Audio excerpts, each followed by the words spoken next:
Welcome to the Chain Out Podcast with your hosts, Jeremy and Daryl.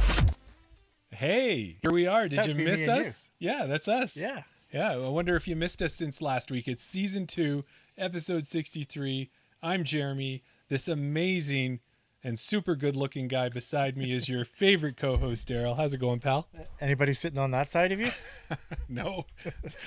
I'm doing great, Jeremy. How are you doing? I'm doing well, Good. really well. I'm excited for tonight's episode. Yeah. We've got another amazing guest coming, but we got a lot of top of show as well. And I think the very important thing we have to start the show off with, what's on everybody's mind out there, is what's happening with the Chain Out battle. The battle royale that we've got going on. Well, I think we've played twice since then, haven't we? Like we put it out on social media because I just happened to check on UDisc. You can check, whenever you play with somebody, you can check your head-to-head stats. Yeah. And I thought, I'll just check to see how many times me and Jeremy have played. And I think it worked out. And I forget the exact number now, but it was something like we had played 96 times. I'd won 37, you'd won 37, and we had 9 ties. I know the math doesn't add up, but it was an exact tie. It was an exact tie. The time that I checked, we were tied. And I put it out on social media. I'm like, how do we break this tie? Mm-hmm. There was fight to the death. There was rock, paper, scissors. I think it was more into the punishments when they decided how they would punish us for whoever exactly. lost. But we went out a while back and we played at Hermitage a couple of weeks ago, and you took the lead. So we had to go out again, and we went out again this weekend. You, me, and then Sonia came with us. Yep. And we had another battle, and it was close. glorious. It was glorious. Yeah, there were birdies. Yeah, there were birdies. There were some exciting moments too. Yeah. Yeah. We almost had a repeat of your time lapse. If people that know, way back in, I think one of the first couple episodes, like 1 or 2, you just got your time lapse. That's right. On hole 16 at Hermitage, wide open par 4. You gripped this because it was a new disc. You knew it was quite a beefy for your arm. Mm-hmm. You gripped it and ripped it. Yes, I did. But you turned it over and it was just going straight to the lake. And I was like running after the disc like I don't know what, thinking I could save the disc. But we almost had a repeat of that with my Gorgon. That's right. I turned it over straight out of my hand, went into the bushes, but I found it. Which was good. And you even got out of the bushes, which was took a little bit of work, but yeah, I think I took a 6 on that hole to get out. You birdied that hole, and that was like that was the swing. interesting. That was the swing. That was the bit coming right down the wire. Yeah. And so at that point there, it was almost like you were handing me the win so that we could get back to the tie. But then we hit hole 18 at Hermitage, which anybody who's played it can make or break your dreams. And it certainly broke my dreams with a 5. And did you get a 3 or a 2? No, I parred it. And took it by 1 stroke. So Daryl has 2 wins now in the Chain Out battle. He's 2 wins ahead of me. But I will say, I see that. Yes, magic. For all our audio listeners, Daryl can do sleight of hand, or what is that, close-up magic? Yeah, either way. But one of the good things for me that I'd like to say, Daryl, was I got to Wally's Way. Yeah. And I didn't miss a single Mando. And that was amazing. Yeah, that's your Bane hole. Yep, it is. Yeah. A guest that we're going to be speaking to later on coined the phrase to us, don't call it your nemesis hole. It's just a hole that you had a bad hole last time. Right. Which has been your nemesis hole. That's but you made it through. You got it through. I think you took a par. I did. I took a par. But then the other thing is I threw a second shot, and we wanted to do a bit of a record of it. Yeah. So we haven't put that one out yet. But then I actually went past the basket. Which is strange for you. Which is crazy. Because it's kind of a low ceiling as well. It's aceable. You can give it a run, but you've got 3 double Mandos to get through. Yeah. And with your disc, went right past the basket. And just for anybody who is listening, I'm going to show a couple discs as we got our Dina dies. For people discs. that are listening, you're going to show discs? Yeah, just telling them I'm showing discs. So I got these awesome dyed discs from Dina, and it was the reactor that I buzzed the tower with on that second shot. So we'll have that one up online that you can check it out and hopefully like and praise me for my wonderful skill set on player 2 shots. Because you're showing your discs. Mm-hmm. I also got 2 sweet discs dyed by Dina. So this is a TL3, which I don't have. So I thought I would get one of those. And then I do love a Thunderbird as well. So I got a nice purple and pink and blue Thunderbird dyed as well. And, you know, that's really exciting for you and me to have these wonderful discs. Thank you, Dina. But we thought we couldn't go just with us having great discs. We thought we should have one for the listeners as well. I think we should change our name. We're not Chain Out Podcast. We're the Giveaway Podcast, Jeremy. We do. Dina we asked her. She gave us a choice. We decided to pick this very lovely looking Brave. Isaac Robinson is gone to Lat 64, so we got a 2-time world champion there to go with Kristen. Why not get a Lat 64 disc? So we got a Brave here with an awesome dye job, and we're going to save that one for our 350 YouTube subscriber giveaway. Do you hear that?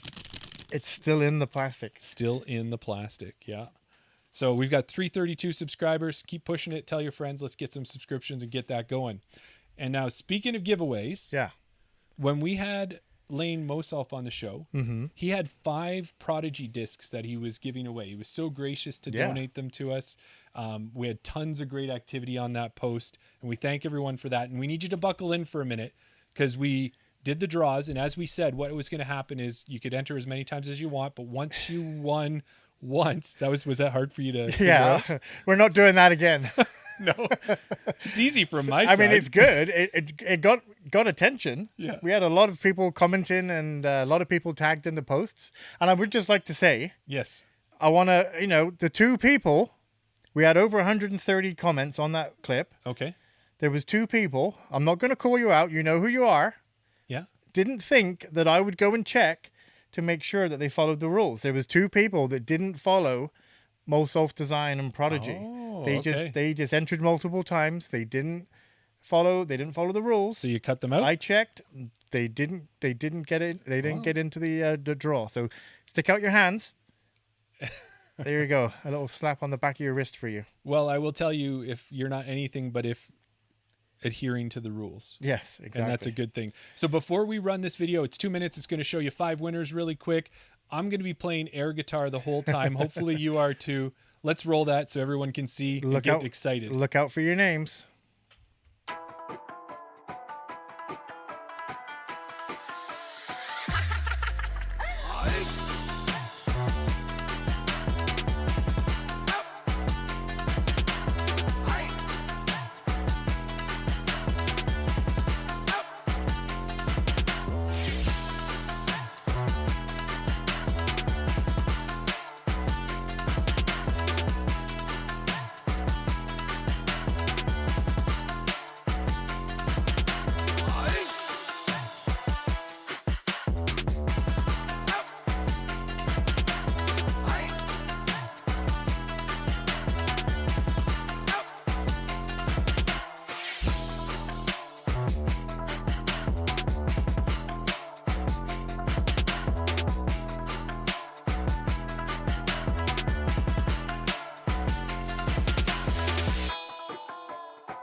Oh, okay. The music stopped. Oh, sorry. There you go. 5 spins, 5 winners. Congratulations to Spalmer502_34 for winning the A3 with the A3 National stamp on it. Nice win. Kyla Emily Ann, the Fractal PA3 with the Flames stamp.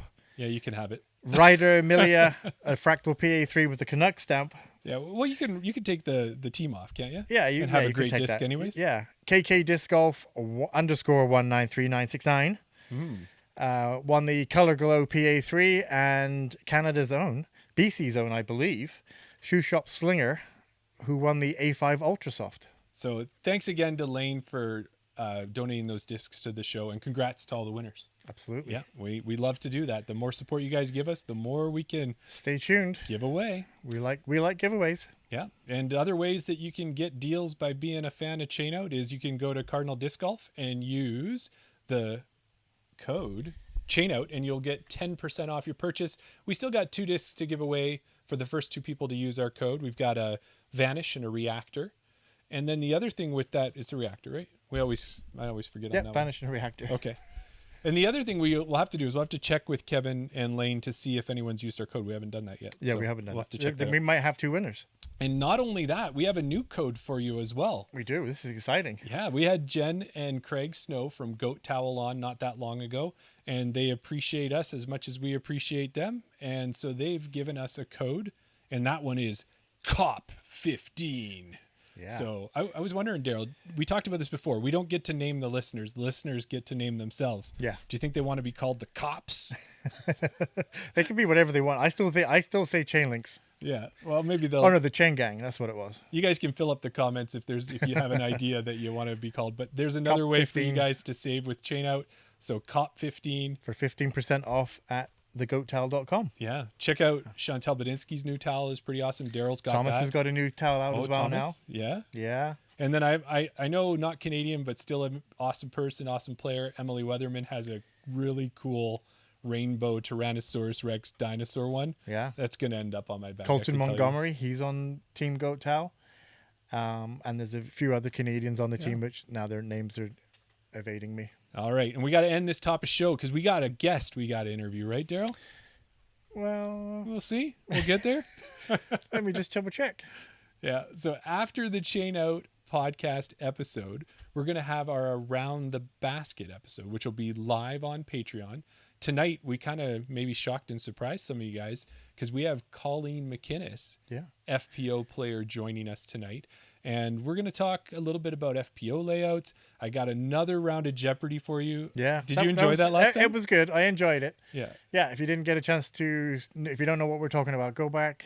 It's on YouTube now. Episode 9 with Dina Dies Discs. Mm-hmm. She was our guest last week. Yeah. You did this Disc Golf Jeopardy. Yes. You kind of tried to make it a little bit fair. You gave us some Manitoba questions, some Alberta questions, some generic chain out questions. Yeah, I've got some good stuff tonight. I had Stat Mando help me out with a little bit of it. Okay. So I have that going on. I've got some stuff related to the podcast as well. And I think overall that's going to be a fun thing that we can do. And it'll be, you are currently king of the hill because Dina did have an opportunity to take you down. I'm the returning champion? You are the returning champion with $3,400 or something like that. Don't I just get to bank that? You can bank that, sure. Okay. Yeah. So we're going to see if Colleen can knock you off that high horse that you're on. And we'll see from there. This high horse that I'm on. This Jeopardy high horse. I can sound like I'm a jerk. No, and it's so much fun that we even have a final Jeopardy question. Ooh. And I think that one is probably attainable for both of you. Okay. Yeah. So we're in a situation here where we can do what we always like to do. And that is listen to that beautiful ringing noise in the background. What a timing! Timing, hey Jeremy. If our guest is nothing but perfect with their timing. Exactly. Yeah. Go for it. Okay, our guest tonight hails from Surrey, BC. As a disc golfer, he has done and seen it all, from being a Canadian Nationals champion to a WFDF Canadian Disc Golf gold medalist. He is currently rated 15th in the world in the men's 60 to 64 division. With his business partner, Stewart McIsack, they run InDesign, a company that designs disc golf courses, including Daryl, the famous Raptor's Knoll. I've heard of it. And if that isn't enough, he is also the head coach of Trinity Western University's college disc golf team. Let's welcome Chris Hartmann to the show. Good evening, Chris. Good evening, How are you Daryl. doing? Good evening, Jeremy. Hey, Chris. Good evening. It's nice to have you on. Yeah, great. Thanks for having me on. Your timing was perfect. We were kind of just finishing that top of show, and I was ready to start doing a little tap dancing. And right in my ear, the phone rang, and that was perfect. So great timing. Yeah, somehow my email with the link in it disappeared in another folder, but I found it right at the last minute. So. That's awesome. Fantastic. So we're sitting here in the middle of winter. Daryl and I had a chance to go out last week. Out in Vancouver, we know winter tends to mean rain a lot of times. Do you kind of shut it down for your personal golf season in the winter, or are you playing through these months as well? Normally, I'd be playing right through. Yeah. It's been quite dry this winter, but normally I'd play year round. I'm taking a little bit of a break now. Just a lot of things are really busy. The design stuff that Stu and I are doing, it's hopping right now. And with the team and getting, we've added a couple of events to go to this year, and so it's been pretty busy. And so I've just kind of taken the opportunity just to wind it down for a few months and enjoy trying a few other little hobbies and putting the hockey equipment on and going to play a little hockey again, which I haven't done in about Oh, 20 wow. years. Yeah. Yeah, and then a little pickleball, and got the snowboard on, and was up at Whistler a week and a half ago. So just Wow. taking, I've been doing disc golf a lot for the last 10 years, and Right. with everything else going on, I thought, you know what, I'm just going to take a little bit of a break here and focus on, some of those other things that we're doing, and then and yeah, try a few other sports and let the body heal up a little bit. I'm not too sure if Chris knows what it means by take a little break. And I know disc golf isn't the most strenuous of sports, but you're taking a break and you're going snowboarding, you're playing hockey, you're playing pickleball. From what I understand, that's pretty energetic. Yes, Yeah. definitely. Yeah, no, it still involves being active. I Right. think just it's just nice, to do a few other different things for a little while, especially because that's what fits right now. Right. Yeah. Traveling to play and it doesn't really, fit in the schedule. Donna's my wife, we've been doing a little bit more vacationing. I'm retired officially from my career, and Okay. so end of last year and in this spring, we're going to be doing a little bit more traveling, and so yeah, Nice. it's just I'll get back to it, and once we get into towards the end of May, then I'll jump back in and get a bunch of events in. That's awesome. Yeah. Well, I think there must be something about Vancouver and hockey because we had Lane Mosoff on a couple of weeks ago, and same Yeah. kind of thing. He plays with his Vancouver Tankers, I think is his I team. think that's So what I they're don't know called. if you Yeah. guys ever cross paths or if those are different leagues. My league is over 55 drop in at the local arena. Yeah, I don't think he's showing up there just yet. Give him time. No, no, yeah, okay. That's awesome. Well, you've kind of alluded to a couple of things that might be about your history and your origin. And this is a part of the show where we like to get into how you got into disc golf, but we're not going to ask you just that question. It kind of is boring. So I've got a way to phrase it so our listeners can kind of guess a movie that I'm modeling a fictitious origin story about you after. So I've All got right. that ready for you. It gives you time to think to tell us what really happened, but let's get into it. So maybe when you were younger, you and your friend Stewart stumbled across a niche but amazingly fun sport called disc golf. That is all the two of you wanted to do, but high school just kept getting in the way. You were the adventurous risk taker in the friendship, and you had an idea. Let's skip school for the day, borrow Stewart's dad's 1961 Ferrari 250 GT, and play all the disc golf courses in the Metro Vancouver Regional District. Of course, hijinks and comedy ensued, and you almost got caught multiple times, but in the end, Chris Hartmann had a great day off. Maybe that's not quite how you got into disc golf, Chris, so why don't you tell us how it really happened? Yeah, there might have been a skipping the odd day of school in my past, but no, I think when I was in high school, let me just do the math. I'm not sure. Stuart probably wasn't born yet, so he's he's a young punk. Um, Gotcha. yeah, so no, my disc golf really started with my dad, and Right. he loved to throw a frisbee. We spent hours at the local park. I grew up in Prince George. We spent hours throwing the disc and kicking a soccer ball. A little bit of freestyle before we kind of knew what freestyle was. You just did different things and Mhm. different kinds of catches, and but we really spent a lot of time on vacations, and just it seemed like every Saturday morning we were down at the local park throwing a frisbee. So the intrigue and the interest with the flight of a disc started really early, and didn't really do too much with the disc when I was in university. And then once Don and I got married and we're starting to kind of I don't know, you get involved in the kids' sports and those kind of things. And a Yeah. couple of times disc golf just kind of showed up randomly. Once we were out at Cultus Lake and I just saw this guy throwing a frisbee the length of the field. And I just had to go over and ask him, like, what are you doing? What are you throwing? Like, I know a frisbee, but this was no frisbee. Yeah. I still haven't been able to figure out who that was, but I'm sure. Oh, Yeah, I don't know who that was, but they invited me out to a tournament. And so he gave me an old AVR.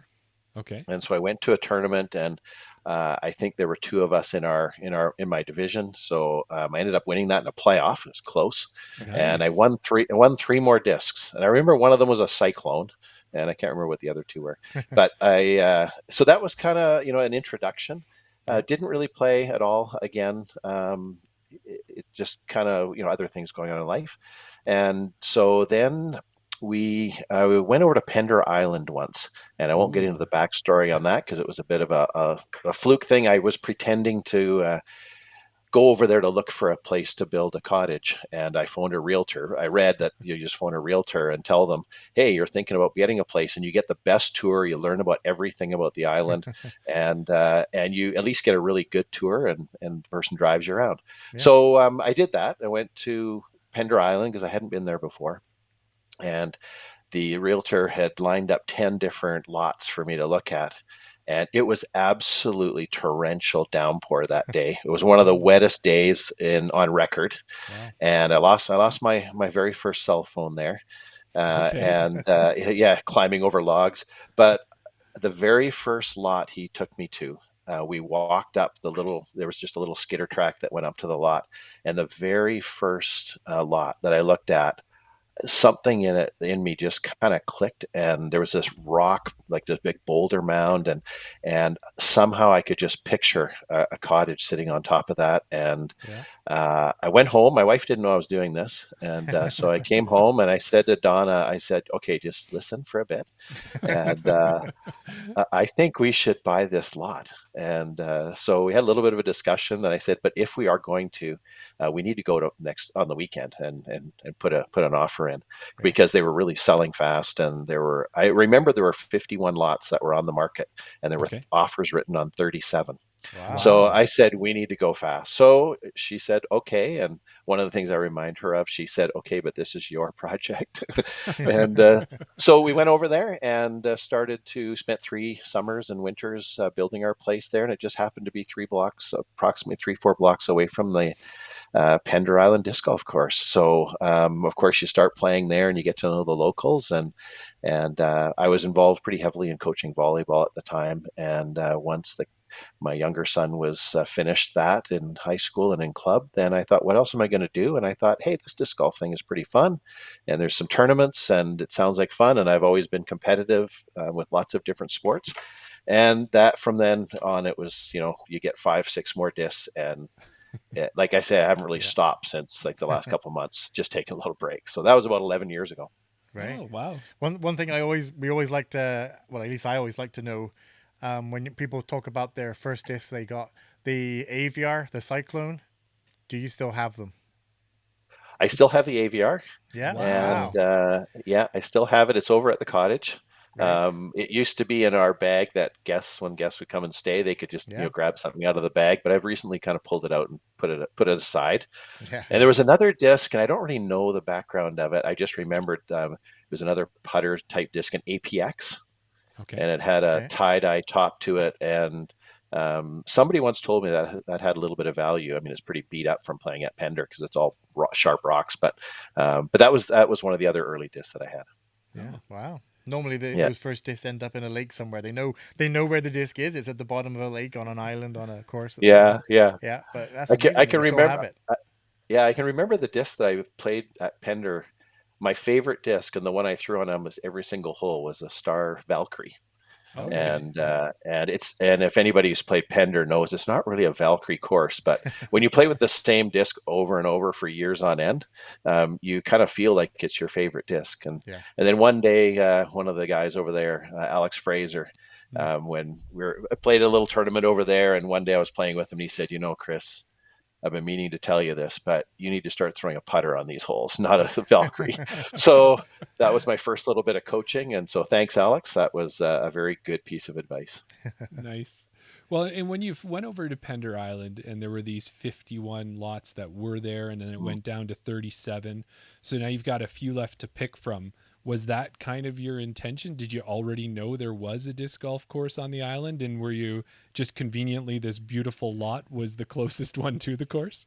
Yeah, no, I really wasn't thinking about disc golf at all. Like Gotcha. I said, it only had a little bit of exposure to it. And actually, if I wanted to be closer, the number two lot, in case the first one was gone by the time we got there, was actually about 1 block away. And Oh, so that would have been, I mean, I can still walk to and from both lots, but yeah, that wasn't on my mind at all. No. Okay. no. Well, and that's kind of almost makes me feel like, a lot of ball golfers, they'll want to be on the 18th green backing onto there. But now as disc golfers, it's probably a lot easier for us to be backing onto a green or a fairway at a disc golf course, eh? Yeah. Yeah. That's Yeah, awesome. yeah, yeah. I don't know if I want to have my yard on a golf course. I've put too many golf balls in the backyard, so I don't Yeah. think I'd ever want that. Never mind That- discs. That's the whole thing too. yeah, it might be a way to expand your collection if they just leave them in the backyard there for you. Yeah, that's right. You probably see them crawling over the fence and coming to Exactly. take them away. So yeah, Yeah. Well, one of the other things I found interesting is we've had a chance now with 63 episodes. We've done a lot of interviews. So I always like to take a look at our guests' first tournament on PDGA. What was the first event that shows that they played in? And for you, it was the BC Provincials in 2013 out in Whistler. right, And I right, wanted to yeah, kind of right. see your feelings and your memory on that event because we noticed that Miguel Alvarado was actually the one who ultimately won, and that was his first event as well. So I don't know if that was just the first big PDGA event in the area, but what do you remember about that one? The one thing I remember most is for those that have played Whistler before, you're playing underneath the power line, and it was raining, and those of Mm. us that had umbrellas were getting buzzed on our hands from the electrical current. So Wow. we weren't quite sure of playing underneath there. So that's the thing I remember the most. I don't actually remember. I remember a little bit the course layout, and Yep. of course I remember Miguel. Miguel and I ended up playing together and against each other for years. So and still do occasionally. So, Yeah. but yeah, that's the one thing I remember the most. Yeah, we'd heard that course was quite hard. I have a friend who's out in Langley, and he said the next time I'm out, he'll take me up there, and I'll either never play disc golf again, or he'll know that I really do enjoy disc golf. Was kind of the way he worded it. If I play Whistler, so Yeah, yeah. Well, it's going to be changing fairly soon. Stu and I, that's one of the projects we have is actually a redesign of the Whistler course. okay. So Okay. the city ran into a little bit of funding stuff, and they need to do a Mm. lot more maintenance in some areas. So the funding to actually install the course was delayed this year. So we were looking at starting to put the new holes in this spring or in the fall, but. Great.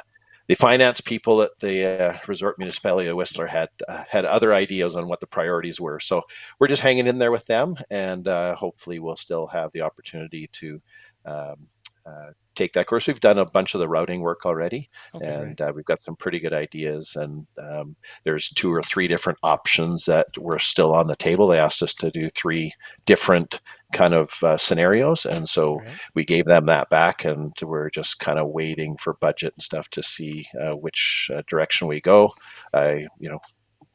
It'll be good no matter what. So Yeah. Yeah. That's Well, awesome because that's a great segue, isn't yeah, it? well, that was one of the questions that we were going to ask you was that, with your InDesign company, well, you mentioned there with Stewart, we wanted to know yeah. if you had any projects on the go, but you mentioned that one. Is it sort of in a scenario where you can have 2 or 3 projects on the go at the same time? Do you have anything else that you're Yeah, working on? yeah, or 8. Or 8? Oh Um, wow. yeah. We've been pretty busy right now with it. We're working with a lot of municipalities, and municipalities are starting to step up and say we want this for our community, even if it's a small little course. We had a Yeah. couple go in the last couple of months, just little neighborhood courses, a 7-hole course, and in Pitt Meadows, and a 9-hole or 6-hole course in Twassen. And we've Okay. got another one that we're just working on with the club in the city there in Twassen. That'll be 12 holes plus. But yeah, it's kind of neat to see the municipalities coming forward and saying we want this for our community. Yeah. For so many years it was us begging to have a corner of a park somewhere that we could go throw our discs. But we're really starting to see disc golf becoming something that's part of mainstream kind of discussion with Parks and Recs groups with cities, and then of course along with that comes funding. So we just did a little course in Pitt Meadows, and they just said this is all we have. It's a little tiny park called Bonson Bowl or Bonson Park. Okay. Didn't have much in it, just kind of a bowl with a walking track around the top.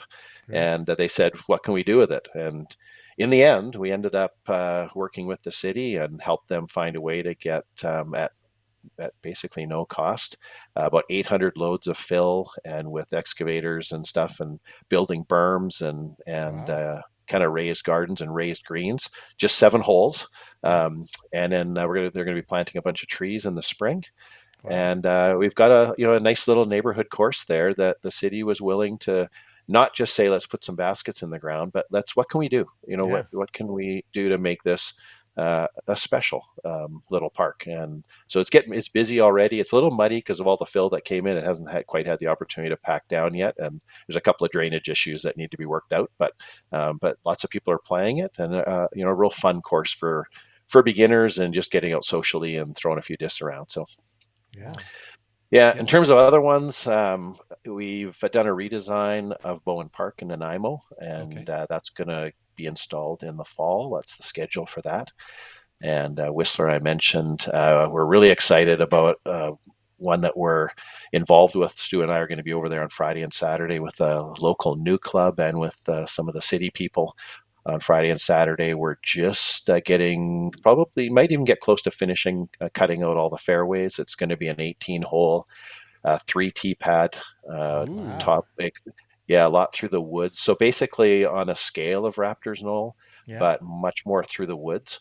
So there's a new group of people that have started a new club, and they've just been doing an amazing amount of work when it's cold and rain, and there's a couple of tricky things. It's in a bowl as well, an old gravel pit, so there's a few drainage things that we got to figure out. But we're meeting with a drainage expert on Friday morning and to go through that. But the club there's excited. We're hoping that that's going to open in about April, and as long as we get enough volunteers out, but it's looking to be like a real fun course and challenging, true, kind of true gold level at the top end, and then a blue kind of intermediate advanced, and then a red level for people that are learning and still on a steep learning curve. So well, you touched on it there too, Chris. You mentioned Raptor's Knoll. Is that where InDesign started? Was that your first big project, or was that kind of the one that InDesign was maybe doing other projects, and that was the big one that got you guys noticed? Yeah, Stu and I had been involved in doing a lot of temporary courses. We don't have a lot of land in the Lower Mainland here, so we do a lot of temporary courses, and so we were involved with doing design of temporary courses, and quite a few actually. And then this opportunity came up. John Goldthorpe, who was Ace Runners at the time, he's the owner of Ace Runners. He was talking to the city, because I think he was the president of the club at the other club in Langley at Passive Park. And he said, hey, what about that, that land over there? And they used to film a TV series, Bates Motel, there for about 6 seasons, I think. And that was discontinued. And so John asked about it, and they said, put a proposal together. John came to Stu and I and said, hey, here's an opportunity. And Stu and I, when we first met, probably my maybe second or third year of playing, somewhere around there, and we both immediately were interested in going to the States and playing these big events, but we just didn't have a course that could provide the kind of challenge that we faced when we went south.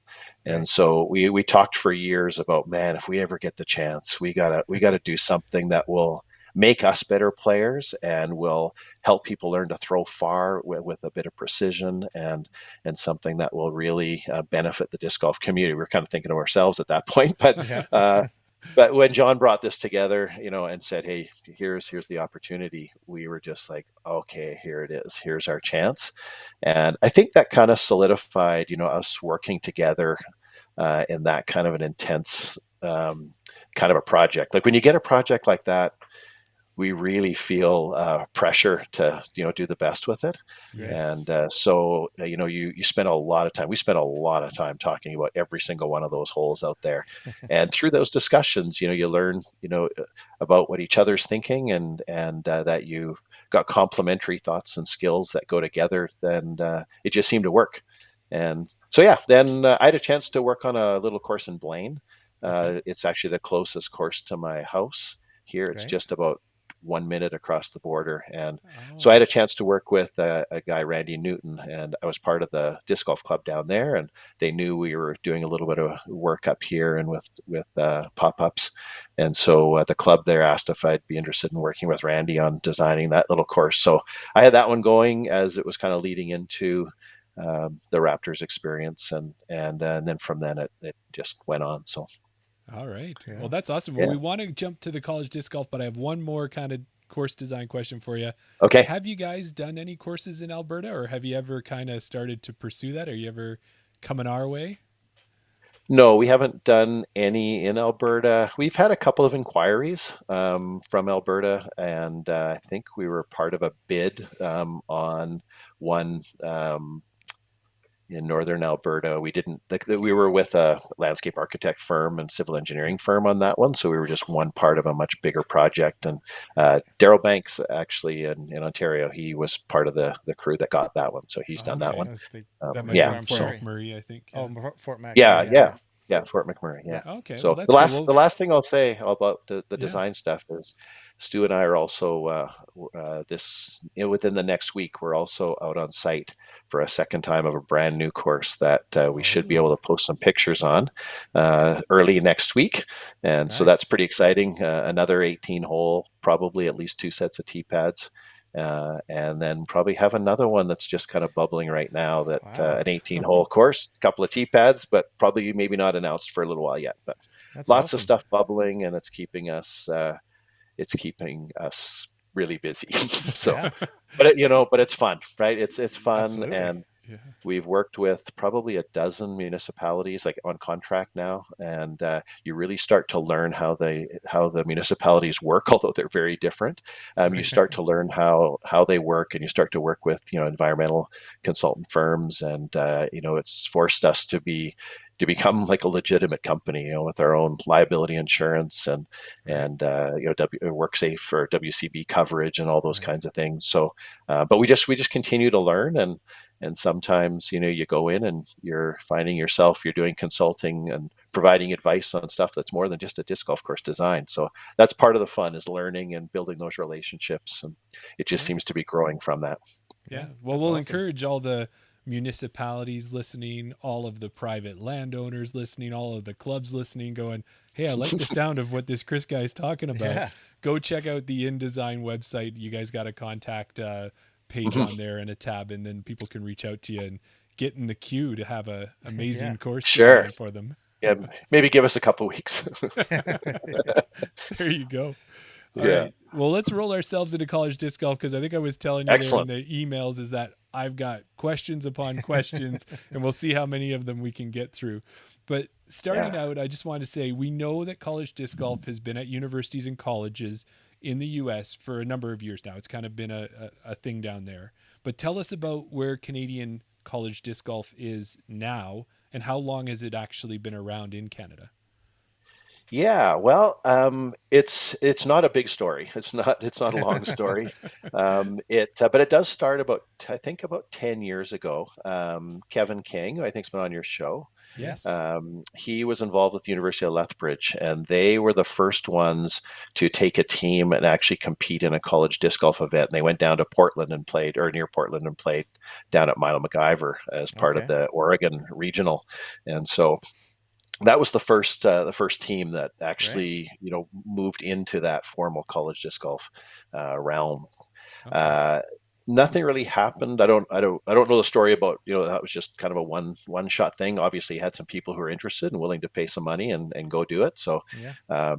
then uh, about 4.5 years ago, I know the athletic director at Trinity Western. He used to be a volleyball player there, and I played volleyball there way back in the day. And we'd been talking a little bit, and then I was out in Ontario and some at the Foxwood event, and somebody tapped me on the shoulder, and it was another former volleyball player from Trinity, and we started chatting, and his son was there, and it's the Baynard family, and so we started talking about, it'd be really cool if Trinity had a college disc golf team, and McKinley would love to play on that, and he was just graduating or finishing up high school, or maybe had a year before. And so they were coming out west that next weekend. So we gave Jeff, the athletic director, a call and went out and threw some discs with him. And that kind of got the discussion going a little bit more. I heard from him a couple more times that he was pursuing it with some of the senior leadership at the university. And then I think it was early spring, probably that next year, that he came up to me and he said, "We're going to do this." Yeah. And I said, "That's really cool." And then he said, "But we just need somebody who knows the sport and can navigate it and understand it." And he was just kind of staring at me. And and I said, "Well, Jeff, I'm retiring in 3 months from my career." And he just looked at me and said, "Really?" And I said, "Really, let's do it." And so Awesome. yeah, that's kind of how it started. And McKinley Baynard ended up being on our team that first year. He came out from Ontario, so that Okay. was really fun to kind of close that loop. And he helped us get it all started. And so yeah, from there we've now been 3 years. We've been to the Collegiate National Championships down in first year in North Carolina at the Cove, and then now it's down in South Carolina at where they hold the USDGC, and three other courses around there. So, but it's an Right. amazing event, like just 700 college kids running around throwing frisbees, and it's most of the time it helps me feel younger, and then just occasionally I feel really old. Yeah. Well, Yeah, you mentioned University of Lethbridge there was one of the yeah. originals, and obviously you're part of Trinity Western. Is there any other disc golf teams across Canada? Yeah, actually, our second year, actually our first year, Hmm. we University of Lethbridge came out and played. We had our regional tournament here, which included Lethbridge and us, Yeah. and it was a big region.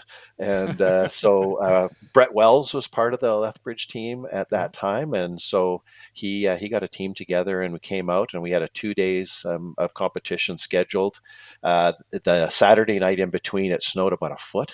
Oh, And so wow. we had good old Canadian disc golf, and so we had to can we didn't think it was fair to run the event on the second day, so we kind of ended after the first singles and the team play on day one. And but the teams we all still showed up, and we had one of our players join with one of the Lethbridge players, and they went out and played doubles together. Okay. And one partner, it was alt shot, so one partner would go down the fairway and follow the disc as it disappeared under the snow. And so I think we probably all had a better time on the Sunday than we did Yeah. on the Saturday. So, but it was just, really Canadiana kind of thing, and kind of a neat start to Canada disc golf. So yeah, Lethbridge had I think one of their guys was injured last year, so they couldn't get a team out. But then last year we had the University of Alberta bring a team. Yeah. We had Redeemer University from Ontario. Right. They were forming a team, so we worked with them to get them out to BC to play, and they went on to play at nationals last year as well, and will be there this year again. Okay. We had the University of British Columbia and University of Fraser Valley also Right. competing, and we had Oregon State come up and played with Nice. us as well last year. So yeah, we had a good event last year, and this year we've got a couple of teams from Bellingham, Western Washington University coming up, and we're still trying to Okay. put together, see some other teams. So Nice. it's Nice. growing, it's slow. At Trinity, we've got it's basically part of the athletics department, and so Awesome. our kids have we got some modest scholarships that the kids are on but they train with a strength and conditioning coach who just did an article, just posted I think yesterday, talking about his experience of building a strength and conditioning program for disc golf. So that was Right. kind of fun to see that Yeah. yesterday or the day before.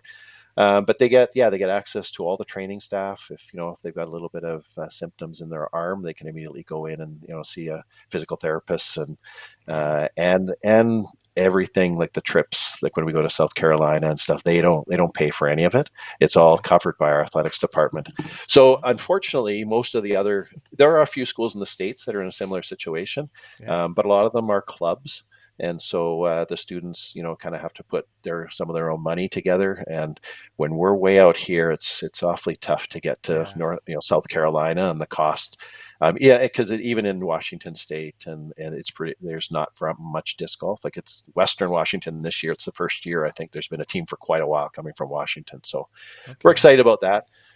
So when it comes to the Trinity Western team, how many athletes do you have in the disc golf program right now?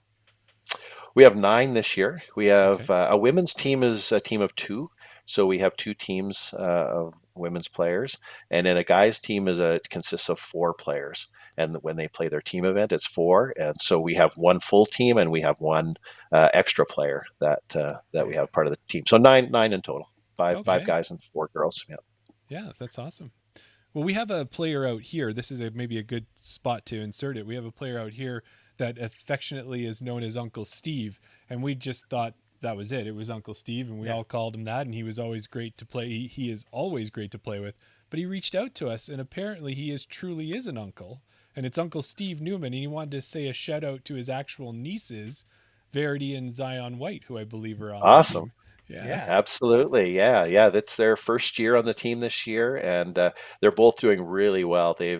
Their skill level and their approach to the game it just seems like it gets higher and higher every week, and they're just a pleasure to work with, and kind of neat to have sisters on the team as well. So Zion in particular had a really good time. I know we'll talk about Florida, but we were down in Florida a week or 2 ago, and she finished second overall in the singles and the women's. So she had a really good weekend, and her and her partner finished second in the team doubles and finished third overall. And so she had a really good weekend. So that's great to hear. Yeah, that's amazing. Yeah, it's always good to have that connection with something local that we, like I say, we know this Uncle Steve, and to actually know that he's an uncle. Yes. Yeah, that's we amazing. learned new things. He's actually a real uncle. Yeah. Well, Chris, also with the program that Trinity Western has put together, are you finding each year now, is it fairly competitive to get into? Are you having people try out for the team, or are you going out and kind of finding the athletes to join the program? Yeah, that's such an interesting question, and one that's been there. I mean, our first year, I was worried we weren't even going to have a team, because I'm sure you can imagine it's there's only so many people that are playing disc golf that are in high school, especially 2 or 3 years ago. It's starting to kind of grow a little bit more now, but there's only so many. There's only so many that are actually in grade 12. Only a portion of those are going to look to go to university. Right. Only Trinity Western's a Christian university, and so that doesn't necessarily appeal to every one of those. So you start with a really narrow top to the funnel, and it gets really small really quickly. Yep. So the first year we literally took 3 or 4 people that basically never played before. Okay. And we had an information session when all the campus clubs kind of put out the tables and try to recruit people into their clubs. And so we put a table in there, and we had one of our players, Joyce Leung, who's now she's in her 3rd year, and she came by and said, "What is this?" And we had her putt into a basket a couple times, and she kind of smiled and walked away. And then about an hour later, she came back and said, "Tell me more about this." And that's it. And then 6-7 months later, she's in North Carolina competing in a national championship, and with her partner who had never played before either. And her partner was a person who I coached in club volleyball when she was in grade 10 at the BC Summer Games. So when she was on campus already, and I know her mom and dad, and from when I went to school there, and I got an email from her saying, "Coach, I've heard you're coaching like a Frisbee team or something. I want to be on it. What does it take?" So I said, "Come out. We need people." And so those two just had an amazing time that year. Nationals was cold. Like the second part of the Nationals was cold and windy and rainy and muddy. And I have a phenomenal picture of those two just when they putted out on the final hole, and they're just soaked in their rain gear, and they have the biggest smiles on their faces. It's just the the joy of Yeah. and of them being in that place. And a year earlier, they had no idea what was about to happen to them. So it's pretty cool. That is awesome. Yeah. Yeah. Yeah. Well, and with that, then too, you're saying it. I can see how you're saying it kind of narrows down to try and pick players. I don't know if we're at that stage where you're going out to tournaments and scouting young players at the different A tiers and the events like that, or if you need help from podcasts, because we've actually done a couple junior episodes and we know there's players out there like Mason Howard, Gavin Beamish, Kai Sotnikow, and Rebecca Dawn, although I think there might be some competition with Redeemer to try and get her on a team. But is that Yeah. starting? Are you starting to see that it's maybe going to get easier to find players to join the programs? Yeah, I think so. I've talked with a few parents from different provinces about the program, but certainly getting the word out. And I think as we see more players of that age competing and starting to think about, hey, I could actually play, at disc golf and play in a national championship and do all those kinds of things. I think it becomes easier for sure. I don't think we're there quite yet where we can just kind of kick back and pick from a group of 12 to your final four. Yes. And we're quite willing to take it. Some of the schools in the States, they've got not just one team but two or three teams. So and we're prepared to do that as well.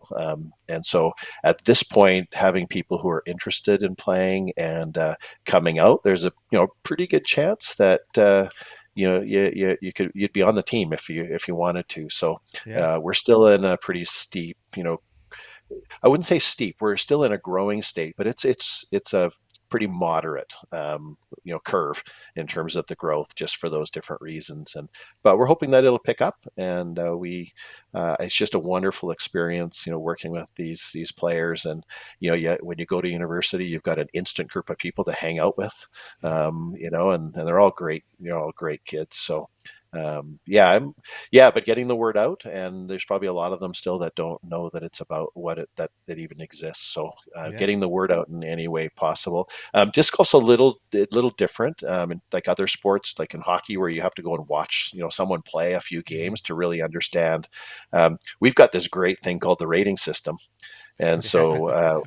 When our athletic director was asking me about what my recruiting budget needed to be and whether I needed to travel across the country and watch kids play, I said, well, as fun as that might be, Jeff, we've got this thing. And if someone's a 950 level player, I kind of know what they play like. Yeah. And if they're a 900 level player, I kind of know what they play like. So I said that part right now is probably the least of, the problems. Yeah. Although, a lot of people think that their rating doesn't accurately represent their, how good they are. So there's a little bit of that. Yeah. But no, it's so yeah, we've got that built in. But I do have, I've even got a bit of money that I can use, and if I needed to do that, to go out and try to talk to some people about it, or but yeah, at this point we are still in a growth phase, and the pool is small, so we're interested in anybody who would love to come up and have that as part of their collegiate experience, and so yeah, if there's any listeners out there listening to this podcast, send me an email and we'll chat. Or if you know of somebody.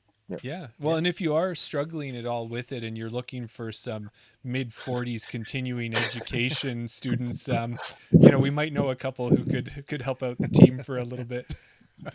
Yeah, I have had that comment so many times in the last couple of years. Yeah. Oh yeah. No, we've had entire original. Yeah, I've had entire groups of foursomes come in and say, hey, like all from the same club, hey, what does it take? I said, well, you got to take some university courses and you have to pass them. And they go, oh. So there's always a catch. There you go. Yeah, there's always a catch. Yeah. So. Well, we got a couple of comments here. Jason is in the chat right now, and he just said, when my kids were in Christian private school, I tried to encourage them to put it in their curriculum. He taught a couple classes, ran some fundraiser tournaments, but apparently it was a bit of a no-go for him. But then he also said that there's a new principal coming in the next couple of years, and he's a disc golfer. So fingers crossed that he's going to be able to get that there. But it's awesome to hear about, college teams and being able to get it in part of their curriculum and things like that. So that's awesome. Yeah, I think we're starting to see a lot of schools incorporating into their curriculum. There's a lot of discs as well, but a lot of baskets and portable baskets and stuff that schools are buying, and all it takes is one teacher in the whole school, and you've got somebody who's passionate about it and who's going to find a way Yeah. to make it happen if it's at all possible. So I think that's the other thing is as we see it integrated into the curriculum, and they have places to play. We're at Raptors. We see busloads of kids now showing up with their PE program, and they're there Yeah. for an hour and a half, and the bus driver's honking the horn, and the kids are running back to the bus, and so we're starting to see more of that now, and that's pretty exciting. Yeah. Um, Yes. the last time I saw a bus there, people were saying, "Oh, is that a new thing?" And I said, "Well, I kind of thought it was fairly new." But when these kids came off the bus, they had their discs. They were all running. It was a shotgun start. They were all running to their tee pads. They were playing. They were organized, and this was not the first time they had been out there. So, Right. That's um, awesome. That's cool. Yeah, but I know. but I I've hear, been out to our local course, and we've seen the same thing. You go out there, Mhm. maybe you're lucky enough to have a day off. You get out there for an afternoon midweek round, thinking it's not going to be busy. There's never going to be anybody on the course, and then you see the yellow bus parked in the parking lot, and all the kids are yeah. running around. It's awesome to see. Yeah, it's great. Yeah, Oh, and just the chatter and the laughing and the excitement and there isn't not one of those kids doesn't have a smile when they're getting back on the bus. It's awesome. yeah. That's right. Except for the kid that lost his disc and he can't find it, and he's Yeah. running around. Have you got my disc? I don't know where my disc is. Yeah, I've yeah. seen that a few times. Yeah. But No, it's growing. I think that's the area of our sport that has the greatest potential for growth. I think that's the whole market absolutely, that is yet untapped, and it's also the future of the sport. And I think that's that it. as we see more and more of it, it'll hit that critical mass. And I think it might be, the next phase of the really significant growth in our sport is that age group. So Yeah. Agreed. I'm not sure if you've looked on Disc Golf Scene or anything, but I think we've got the MA40 division. I think Yeah, it's we're pretty covered. stacked in that division. I think we need to get the We need to younger, fill up exactly, fill from up the from the younger bottom. group. Yeah. Yeah. If I want to bring it back a little bit back to the college life there, can you give us a walk through what an average week might look like for a college kid? For training yeah, and such. yeah. So our team, for the most part, I'm with them 2 days a week, not whole days, but we have practices on Tuesday and Thursday afternoons. Right. On Tuesdays, we practice together, the guys and the girls together, and on Thursdays, we practice with the guys first, and it's usually a couple hours. Sometimes they're there a little early, sometimes they stay a little later, but then they also do some putting and throwing. We've got a rec field on campus that's not used very much. Right. The track and field uses it a bit, but it's got a covered concrete pad that so Nice. even when it's raining, everybody can put their bags under there and they can throw Oh, from there. And it's cool. Wow. about 450 feet long to one corner, so not bad. We got a couple of guys that have to go get their discs across the fence sometimes, Wow. Whoa. and yeah, and then we also have lights. So even in the winter, we can turn the lights on, Amazing. and even when there's snow on the ground, we still get out there and practice because we have a really nice place to throw from, and Yeah. it's a pretty large pad. It's probably 25 feet, yeah, maybe 25 feet to 30 feet wide and about 20 feet long. Okay. So we can run. I usually have something dividing down the middle, and then the Yeah. girls can be throwing on one side and the guys on the other side. But yeah, a nice little facility, and Innova. Shout out to Innova. Yeah. They between them and PDGA Canada helped us acquire 4 Pro 28 baskets for our practice facility right from Okay. the first year. And between the Cool. PDGA Canada and Innova, basically we were able to get those for no cost, and so that was a really nice show of support by both those agencies. So yeah, we get to throw there, and it's kind of our own little spot that we share with the shot putters once in a while. But Nice. Yeah. it's good. We've got our banners up, and our school banners and our sponsors banners and Innova banners and other Yeah. manufacturers. So Wow. it kind of is it's our home. A So great practice facility. Yeah, for Mm-hmm. sure. yeah, yeah. So we practice there. We try and create. There's a couple goal nets, so we use those for targets. Mm-hmm. And this year we added. I bought 12-foot high PVC tubing, and so we pound 1x2 stakes in the ground and have 12 foot, so I can set up shaping of shots with Nice. using these. Oh, Yeah. these things, and Yeah. so we work on all different, all different kinds of shots, Yeah. and we can put those up in the field. Although the last couple of days was frozen solid, so you can't really It's a pound them little in. Yeah. harder. Well, Yeah, last week on the so episode, I mentioned about how I don't like forced mandos. But I mean, if we're But in doing it for training, practice, yeah, if in you're putting it training. in for training to force you to play oh that yeah. shot, that's amazing. Yeah. Mhm. Yeah. Yeah, we have a little game we play. The it's kind of L shaped, and so it's 450 ahead, straight ahead, from where we tee off, and then there's also it goes around a corner. So we actually set up a game of kind of like croquet golf, where we Right. use the goals and stuff, and you have to use all your different shots to go through all the mandos all the way down around the corner, and then come all the way back. Right. And Mhm. so yeah, so it's like a par 14 or something, and they have to make it. They have to make a few putts along the way, and so Yeah. yeah, it's just with That's a awesome. small space and meeting all the time, it's fun to try to Yeah. create competitive drills Exactly. that are useful and helpful for the players. And I've done some coaching in volleyball in particular, and learning how to what do you want to accomplish out on the court, and how do you create drills that Yeah. most closely replicate not just the skill set but also the mindset of when you're competing. So that's part of the That's it. fun for me is creating and transposing. What are we trying to do, and what can we do to practice that, Yeah. both physically, psychologically, all those kinds of things. So Yeah. it's part of the fun for me.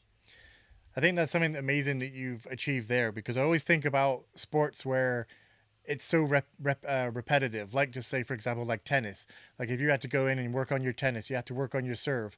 All you're doing is you're just throwing a ball up and you're serving. You're throwing a ball up and you're serving. Like, how Yeah, repetitive that gets and how boring it gets for a college student to practice. Mhm. But you look at like hockey or something where the actual game that you play isn't just a back and forth, back and forth. There's yeah, different aspects to it. So the fact that you've been able to, take what essentially is taking a piece of plastic and throwing it, but there's so much more to it than that. Creating these little games, keeping them interested while still learning and teaching them the sport and getting, teaching them all the fundamentals that they need as well. That's amazing.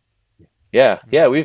We've got one. I'll tell you, one of the ones they don't like is the players is that they have we set up a lot of putting competitions where if you make your putt, you move back and you see how far back you can go, and whether you're hitting five in a row or one at a time. One of the ones that we do to learn how to putt when you're tired and your heart's pounding because it's an important putt is that after every putt they have to run about 80 feet or so and have to touch the fence and come back. So they're trying to go fast because they want to get more putts in, but then they become increasingly tired. So, Yeah. not Working on the one that they cardio. necessarily are totally excited about when I say, "Hey, we're going to do it," but they understand it and they have fun with it.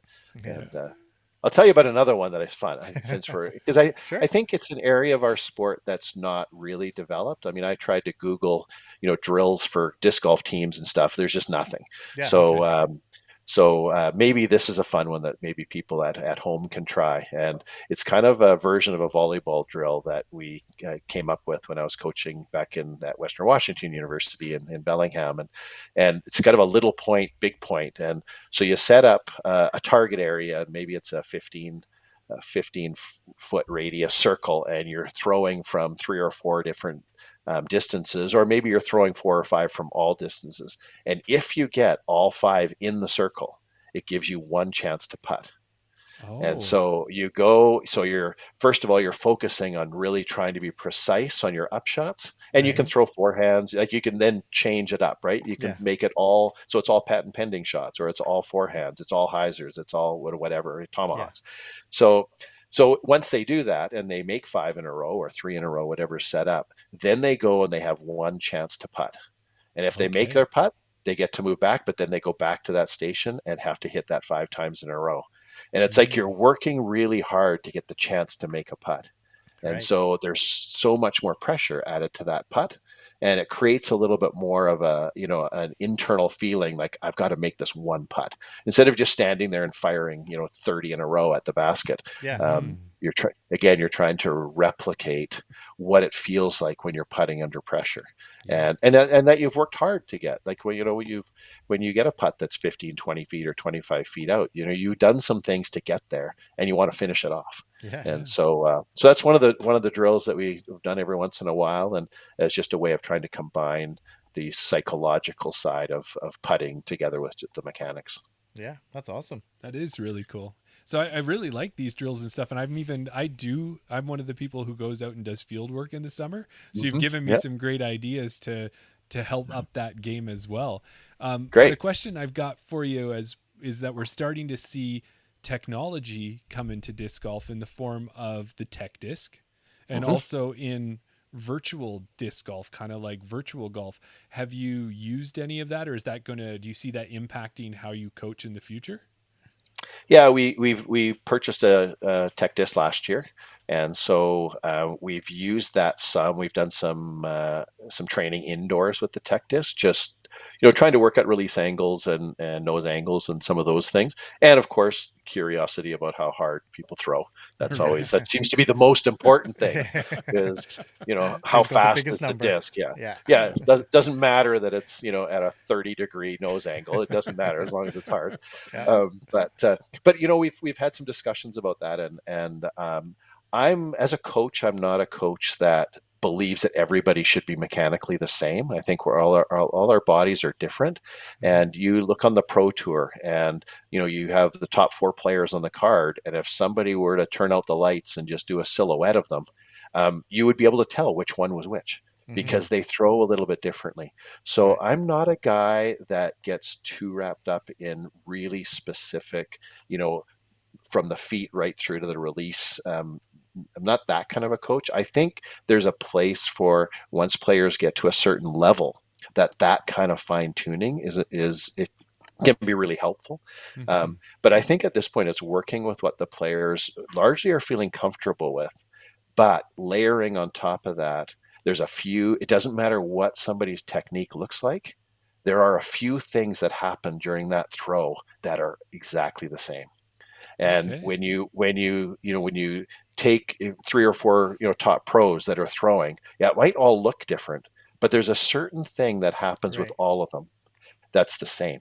They might start different, they might end different, they might do something in between that's different. And so in terms of my own philosophy, I try to take those things and try to really reinforce those. And I kind of think that if they get those fundamentals right at this level, that's going to take them a long way. Yeah. I've also learned that using something like the tech disc and playing around with real fine tuning, you really have to be dedicated to making adjustments and really work at it. And not every athlete that's playing at a collegiate level or in any tournament is into it that much, where they're interested in putting in all that extra time and being willing to get a bit worse before you get better. And so it's about having fun. And so I think a coach can really over coach that and bend people into pretzels, and they never feel comfortable. And so it's a bit of a balance. So I really try to focus on what are those 3 or 4 or 5 things that are really core, and then do a little bit of fine tuning from there. And with the young with the guys in particular, often when they're using the tech disc, they're something like that. They're trying to figure out nose angle and all that to try to throw farther.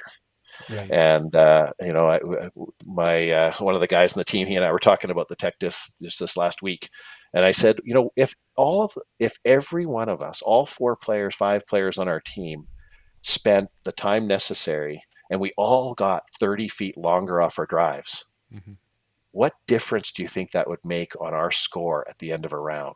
Yeah. Right. And when you have players that are already throwing between 400 and 500, and even more than that, an extra 30 feet doesn't really make that much of a Yeah. difference when you're a 920 or a 950 or a 970 disc golfer.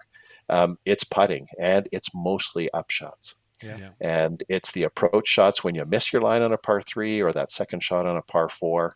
I've told them over and over and over again that that second shot is the only shot that you throw that has the ability to make your previous shot look better, and it makes your next shot easier.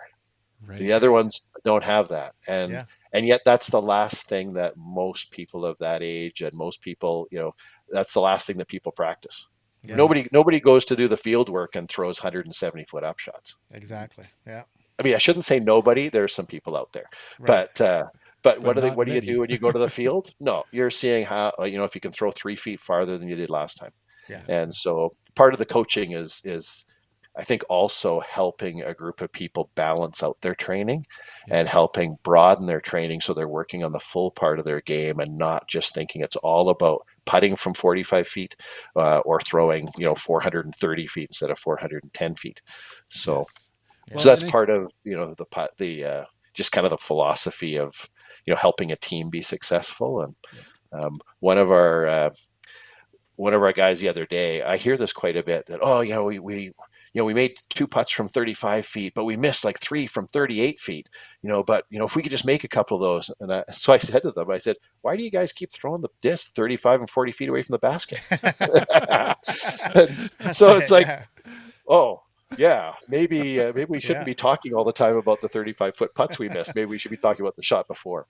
Yeah. So Yeah, that that's makes sense. it's fun. Well, I've always said that. I've had people say to me about throwing further, like a 400-foot hole. If you break it down to 350 and a 50-foot upshot, or 200 and a 200-foot upshot, your third shot is still around the basket, hopefully at the same distance. So, like you said, the drive doesn't really make any difference at all, as long as you're in the same place for your putt. Yeah. Yeah. And on a hole like that, those 2 shots might be the exact same shots. Right. Yeah. Rather than throwing 2 different shots, right? Yeah, exactly. Oh, that's true. Yeah. Yeah.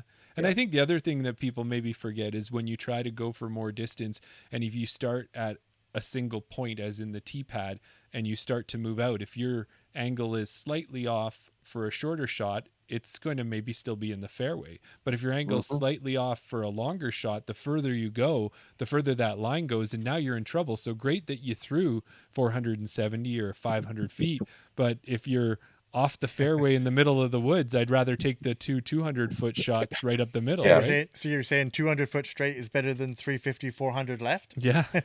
Yeah. Yeah. Well, I learned that when I used to play a lot of golf. Same thing. And, Yeah. I was very stubborn because, of course, your ego likes to hit the ball as far as you possibly can. But you start to learn that being 10 feet in the woods is a heck of a lot better than being 70 feet in the woods. Yeah. Yes. Yeah. Yeah. Well, Chris, we're loving this conversation, and the time is just ticking away on us. So what I'd like to do is, we have a few other ones that maybe we can kind of hit quickly. And what it was is, I want to talk about a couple of tournaments that you've been in and kind of what's going to happen this year with with nationals. So the one thing was, last year it was our episode 17, was it, Daryl? Yeah. Yeah, episode 17, we had Zoe Lorenz-Bozer on, and she was the one who organized that U of A team to come down. Yeah. And when we talked to her, she had said, like, kind of educated us that college disc golf's played a little differently. So I know we could probably go on for a while, but can you give us kind of the Cole's notes of how it's not just a singles game like we play? How is it played when you guys go to a tournament? Yeah, it's a true team event. So there's usually, in most events, you usually have one. If it's a three round event, you'll have one round of singles, and whether it's your 4-person team with the guys or 2-person team with the girls, your average of your 2 scores is your team score. So if one person shoots 6 over par and the other person shoots 2 over par, you have an average score of 4 over par. That's your team score. Okay. Then when you get into team play, the girls always play best shot doubles. And so, of course, you get your score and you put those together with your singles, and that's your 2-3 round score. The guys is a little bit different, and it's way easier to play than explain, but I'll do my best. So the guys play alt shot, best shot. And so what that is your guys' team of 4 divides into two pairs of 2. And one group tees off, and then that best shot from those 2, then the other 2 players play from that spot and play best shot from there, and they alternate. And then one team throws all the odd holes, and like on the tee pad, and then the other team throws all the even. So it's a real it's a bit of a mix of best shot and alt shot. You don't get the advantage of playing for your own best shot, and sometimes you're in a position where you're playing from your team that didn't necessarily have a best shot on that one. But there's a little extra strategy on, if you're okay, those guys are going to be, what's a good approach to the to the basket for those guys, so we better put it up there for them or whatever. Yeah. So it's fun to watch. It's really fun to watch the teams talk about, what to do here, and as a coach, just to kind of sit back and listen to them strategizing together. And for the most part, I kind of feel the events are for the players and the practices are for the coaches. But Okay. every once in a while, as a coach, you're kind of hanging around, and if they're way off base, or then I might walk in and say, "So, what are you guys thinking?" Hoping to guide the discussion a little. Yes.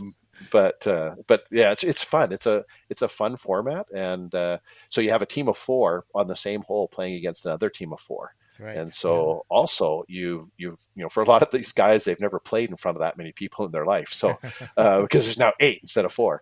Yeah. So it's yeah. So it adds a little extra element, and that camaraderie, really gets going. And yeah, it's I think the girls, there's just not enough girls to go to the 4-team format. Okay. So yeah, and then Zoe might have talked about how when you get to nationals, we just had our conference event, Okay. and now we have our regional event coming up in February. And in a regional event, you have to be a member of College Disc Golf.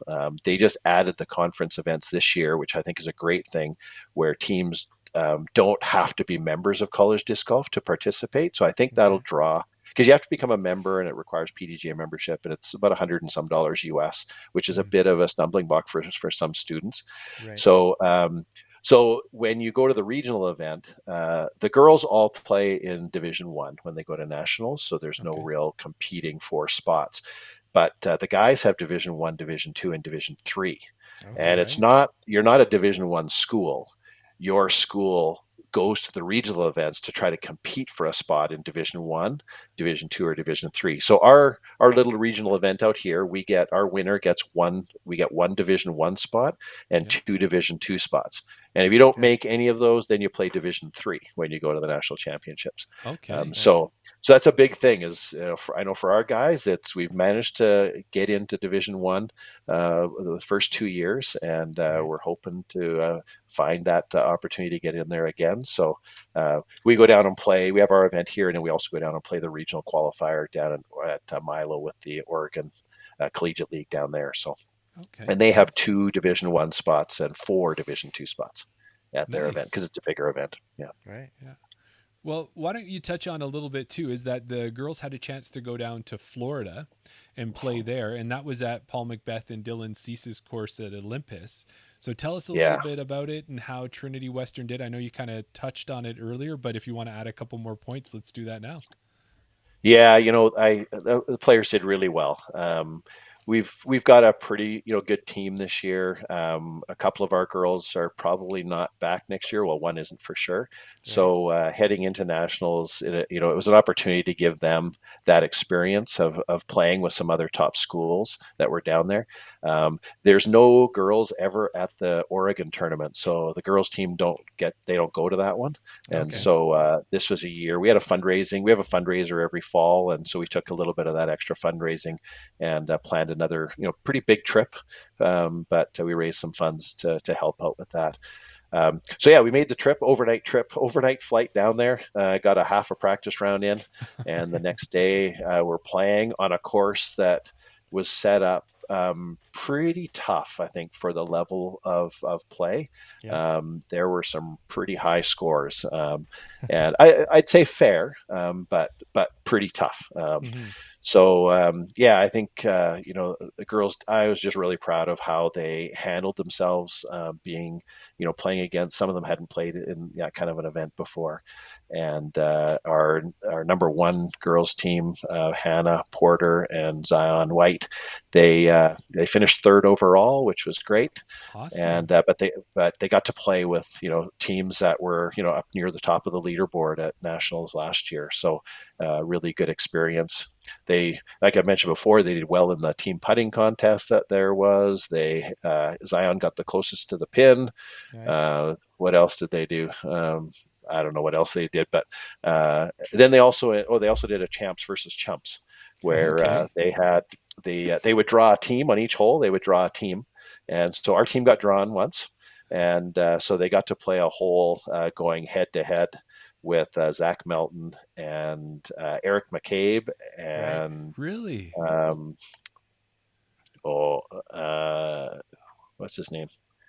I'm drawing a complete blank here. I shouldn't be. Well, I know Zach Melton is heavily, like, he's always supporting college disc golf. Yeah. He's always posting about it. He's heavily supporting in that as well. So Yeah, he helps coach the Milligan team from right, Tennessee. that's it. Yeah, And Okay. so, yeah, the other one, Vinny. Calvin? Calvin Heimberg. Yeah, Cal Heinberg. Yeah. Oh, Yeah, wow. I can't believe I couldn't remember that name. It's mental block at the wrong Yeah. time. That's it. But anyways, it was really fun to watch him. And I know a couple of our girls were a little bit, well, I don't know, like this is. And I said, when else are you going to Yeah. get to play and be able to throw and putt? Putt with Yes. with 100 and some 18 to 22-year-old guys all watching you, and also these pros, and you're going head to head. Like, we look for opportunities to putt and throw under pressure, and we try and create those in practice. Well, you got to take advantage, regardless of what happens. You have to take advantage of this, and then you can say, I've been in situations like this before. So they had fun with that, and so just the opportunity to play alongside those three guys and go at it, and which was a really fun event, because the college guy, all the college players are all, of course, cheering for the college players.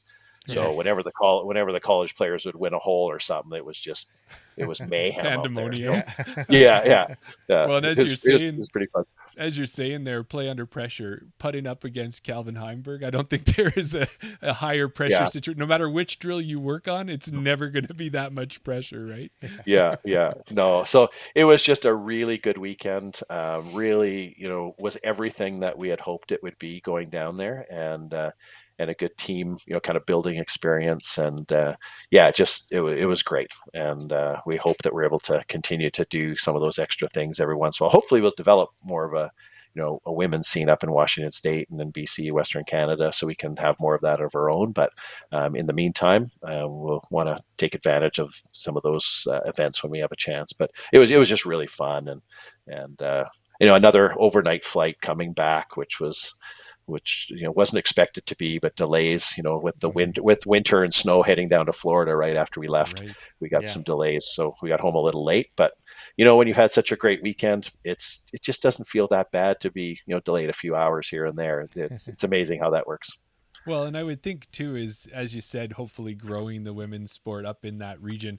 When you've got Sophia Donica up there, you've got Gabby Lee, you've got Christy Lee, you've got Taylor Chosick. There's so much good FPO talent all across Canada, but then also up in that region that you are. Mhm. So they're going to have a lot of role models to look up to, and then eventually they're going to be those role models for the area as well.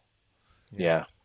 No, it's an area, it's just an area we'd love to see grow with some of the other colleges. And if there are people out there listening and you're at all interested, let me know. You can, even the event coming up in February, we did some things to try to help the Redeemer team come out, and had a little extra to try to make that easier for them. And I think you subsidized a little bit, flights for U of A to come down. And if there's anybody, that would like to put a team together, or even come and play in the singles only, contact me, and we'll see what we can do to help you be a part of it.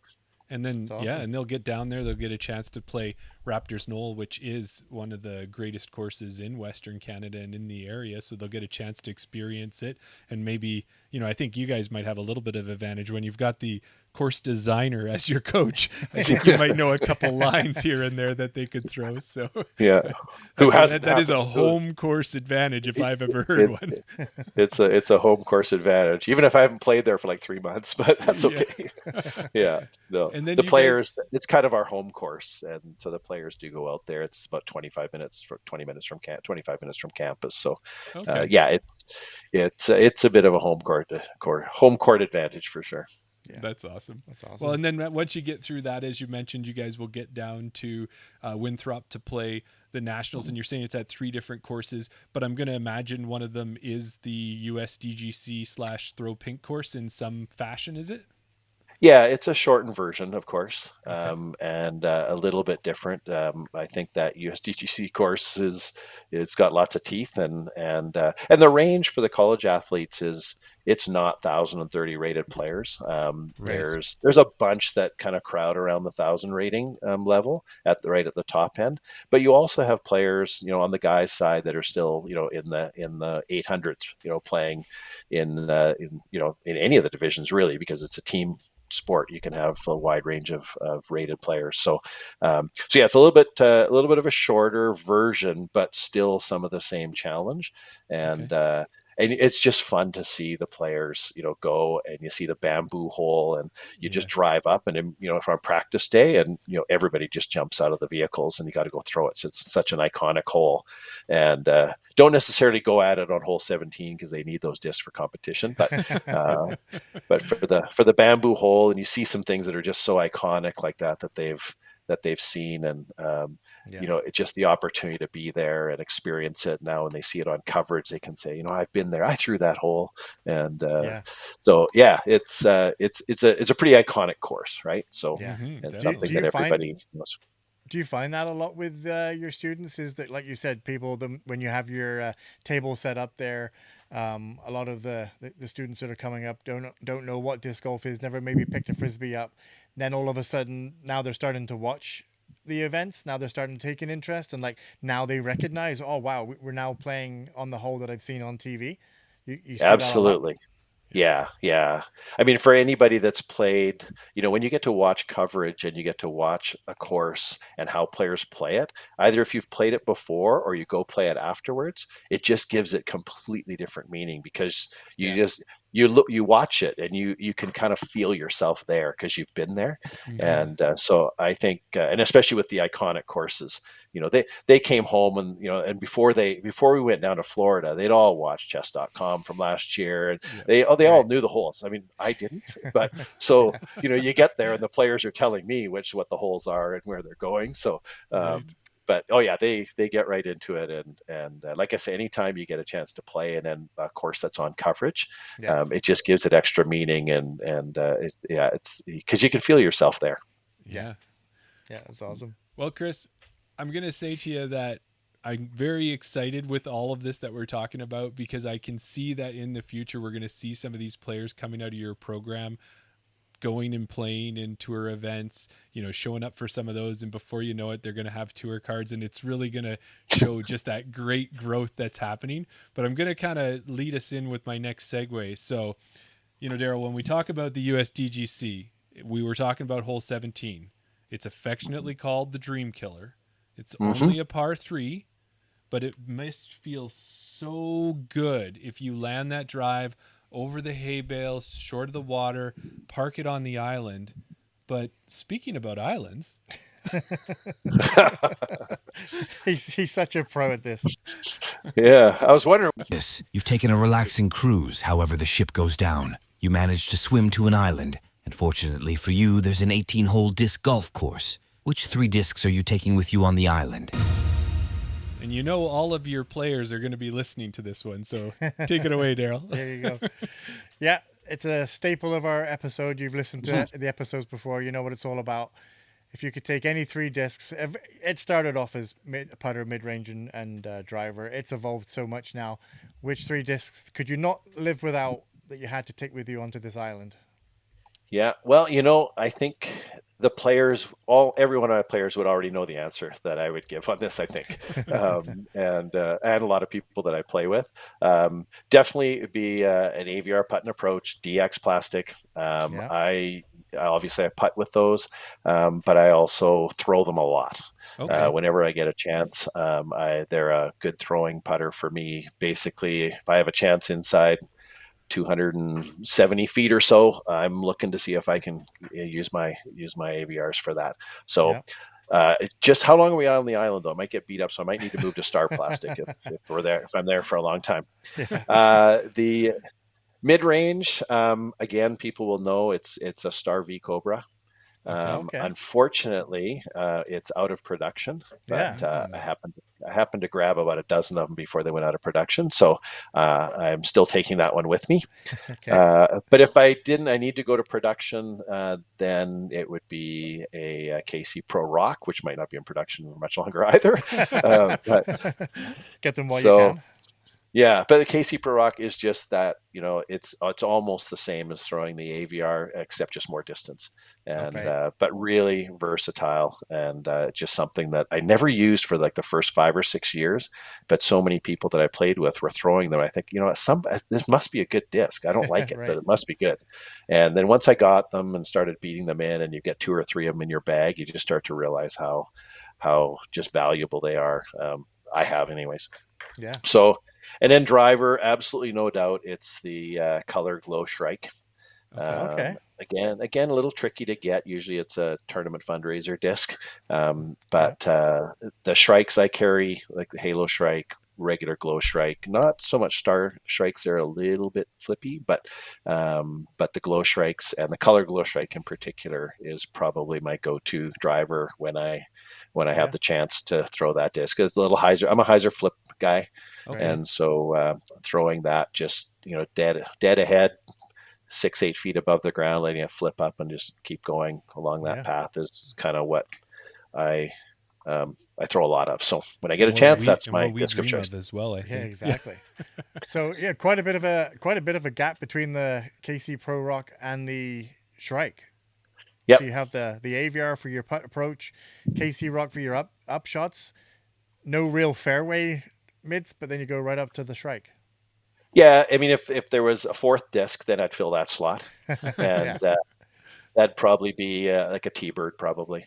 Yeah. Gotcha. And then one other kind of extra that we've added on to this segment, if you could transport any course, and whether you designed it or not, that's up to you. But if you could take any course and transport it to the island, and this is the only one course that you could play, and when you say how long you're going to be there for, I think you're going to be there until you get bored, and then you flag down the passing ship, and then you're off. But which Okay. course would you take with you? Well, if I'm thinking I'm going to be there for a while, which is where I think the best courses are, where you can play them over and over and over again and stay Yeah. interested and keep having fun, and that repeat playability factor.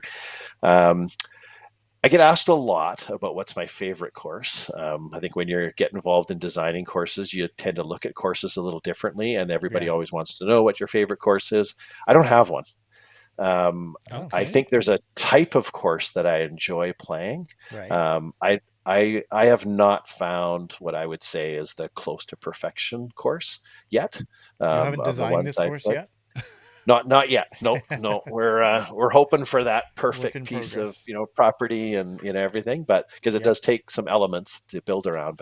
Yeah. But if I look at the type of course, and then I can lead to a couple of courses that would fit into that category of amongst maybe some others as well. It's really a course that you've got to have good tee pads, and you got to have that kind of stuff. You got to have some par fours to keep that repeat playability. Might not have all that on a desert island, but I think through the woods, through the trees, with lots of obstacles in the way, I think is what separates our form of golf from golf. Yeah. Mhm. And I think that's where I think the understanding and the intrigue and the interest from us as players, I think, comes from the different ways you can throw it and the different flight patterns. Yeah. And it's fun to play on a golf course once in a while and just lay down rollers and throw stuff as far as you can. But I don't think that that's really what separates and makes disc golf its own unique game of golf. So Yeah. it's got to have that, and some elevation and some of that. So Yeah. with that being said, and I could go on for a long time on that, on those types of courses and things. But with that being said, I played a couple of courses this last year that I think are still pretty rough in terms of their development, but I just had such a blast playing them, and they're down near Sandpoint, Idaho, Okay. and I'm drawing a blank again. It's That's not Excalibur, is Mother, it? yeah, No. I was thinking of Motherlode and Caliber, not Or Excalibur. Caliber. Yeah, Sorry. Yeah. yeah. Okay. So Caliber's the older course; it's been there for a while, and Motherlode is the newer one that's being put in there. Okay. But the opportunity to throw through the woods with trees everywhere, but different lines everywhere that are just different every time. I think you could play that course 10 times and not play the same round of golf. Like it wouldn't feel like the Right. same. Okay. And so I think when you're looking at, for me, a good course is not just when somebody, can drop by, play it twice and love it, but it's the local people that play it 3 times a week, Yeah. and 2 years or 3 years or 4 years later are still challenged by it, still don't know what the round is going to be like when they Right. get out there. Yeah. Having par fours and things helps with that, because you play to the pin differently on a par four. On par threes, it's kind of the same shot that you're going to throw Right. pretty much every time you go there. Yeah. But having that opportunity to just be different all the time, and Yeah. force you to throw lots of different shots. And we always talk about scoring separation in disc golf and how important it is. And yeah, it's important player to player, but I also think it's really important with the individual player, that if you know what you're going to score on every hole before you go, I think it might lose a bit of its interest. Yeah. But if you can play a hole that sometimes you get birdie it, sometimes you bogey it, sometimes you par it, I think that makes it fun. And so Yes. that's what my course Yeah. would be like, would I would want it to be like. And those 2 courses in Idaho are the most recent ones that I've played that really had that kind of a feel. I think I've just got the perfect solution. What I'm hearing Mm-hmm. is that on this island, Chris wants to take these 3 discs Mm-hmm. and 18 baskets and design his own course. Yeah. There's no one course that's perfect to play. Yes. You're just going to go there, take the baskets, and I'll make the course. Yeah. I'll make the perfect course, and I'll play it again Yeah. and again and again. Yeah. And if you don't like it, change it up a little bit. You And can do That, that. that's what I was thinking. Just move the Yeah. basket over a little bit if it's too hard or too easy. Exactly. Yeah. The only problem too, Chris, is you're not going to be on that island for long before all of us show up and then join you on it. So, Exactly. Yeah. but Hey, that's what it's all about, is Absolutely. people laughing and replaying. It takes us longer to replay our rounds than it does to play them sometimes, and that's part of the fun. yes, Absolutely. Yeah, we know that one. But Chris, we appreciate you've given us so much time tonight, and as we were saying, is that we could talk to you for a whole lot more. So I'm sure we're going to have you on again in the future. But before we let you go, we want to make sure: is there anything we didn't hit, or any shout outs, or anything you wanted to do before we let you go? Yeah, I think this sport's just been so good to me. It's given me opportunities.